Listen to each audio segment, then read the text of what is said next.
देवेंद्र फडणवीस को बड़ा झटका, शिंदे के आगे कमजोर पड़े डिप्टी सीएम। बीजेपी के अंदर और बाहर दोनों ही जगह कमजोर दिख रहे हैं फडणवीस। महाराष्ट्र की जनता की नजर में फडणवीस की भी घटी लोकप्रियता। देवेंद्र फडणवीस को किनारे लगाने की तैयारी में है बीजेपी। तेजी से अपनी लोकप्रियता को खोते जा रहे हैं फडणवीस। बीजेपी में फडणवीस विरोधियों को दिया जा रहा है महत्वपूर्ण स्थान। बीजेपी के अंदर फडणवीस विरोधी गुट के नेता दावा कर रहे हैं कि अब महाराष्ट्र में deputy CM Devendra Fadnavis high command की पहली पसंद नहीं बचे हैं।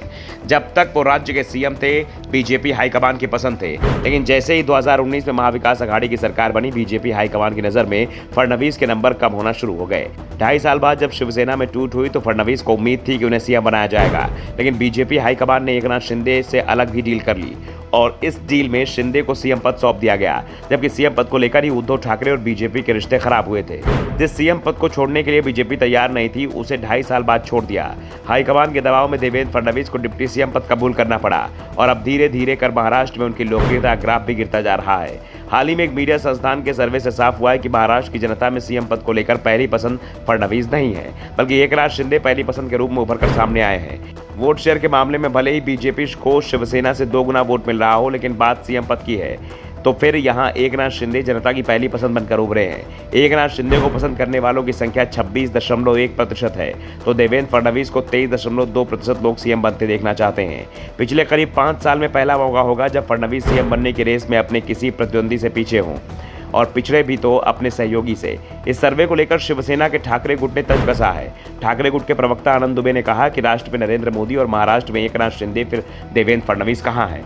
मौजूदा राजनीति हम समझ नहीं पा रहे हैं, फिर भी हमें आपके प्रति संवेदना है। इस सर्वे पर एनसीपी के प्रवक्ता महेश तपासे ने तंज कसते हुए कहा कि पहले बीजेपी का नारा था देश में नरेंद्र और प्रदेश में देवेंद्र, लेकिन अब बदल गया है। इस सर्वे से साफ हो गया है कि एकनाथ शिंदे देवेंद्र फडणवीस के महत्व को कम करने की कोशिश में लगे हुए हैं। ये सब कल्याण लोकसभा सीट को लेकर उपजे विवाद की वजह से है। बता दें कि कल्याण में बीजेपी ने एकनाथ शिंदे के बेटे श्रीकांत को चुनौती दी है और उस लोकसभा सीट पर अपना दावा ठोका है। वैसे इस सर्वे में एक बात साफ है कि नरेंद्र मोदी अभी भी महाराष्ट्र में सबसे लोकप्रिय नेता बने हुए हैं। पीएम पद की पसंद के रूप में अभी भी आधे से ज्यादा लोग नरेंद्र मोदी को पसंद कर रहे हैं। वैसे इससे पहले महाराष्ट्र में मराठी मीडिया ग्रुप सकाल ने एक सर्वे किया था, जिसमें एमवीए को बढ़त मिलने की बात कही गई थी। सर्वे के मुताबिक अगर आज राज्य में चुनाव हो जाए तो शिंदे फडणवीस सरकार मुश्किल में पड़ जाएगी। अगले साल महाराष्ट्र में लोकसभा और विधानसभा चुनाव दोनों होने वाले हैं। सर्वे के मुताबिक महाविकास अघाड़ी यानी कि एमवीए को सबसे अधिक वोट मिलने की संभावना है। सर्वे के अनुसार एमवीए को 47.7% वोट मिल सकते हैं। महाविकास अघाड़ी में भी शामिल कांग्रेस सबसे बड़ी पार्टी बनकर उभर सकती है। कांग्रेस को 19.9% वोट मिलने की संभावना जताई गई। वहीं एनसीपी को 15.3%, जबकि उद्धव ठाकरे की शिवसेना को 12.5% वोट मिल सकते हैं। इसके अलावा वंचित बहुजन अखाड़ी को 2.9%, स्वाभिमानी श्वेतकारी पक्ष को 0.7%, ओवैसी की एआईएमआईएम को 0.6% वोट और केसीआर की बीआरएस को 0.5% वोट मिलने की संभावना व्यक्त की गई थी। बीजेपी ने सर्वे को मानने से इंकार कर दिया था, तो अब जो सर्वे सामने आया है उसे एमवीए की ओर से फर्जी करार दिया गया है।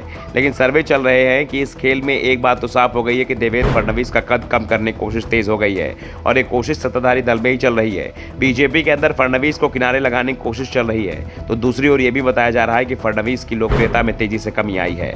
Bureau report, the Dhakad news.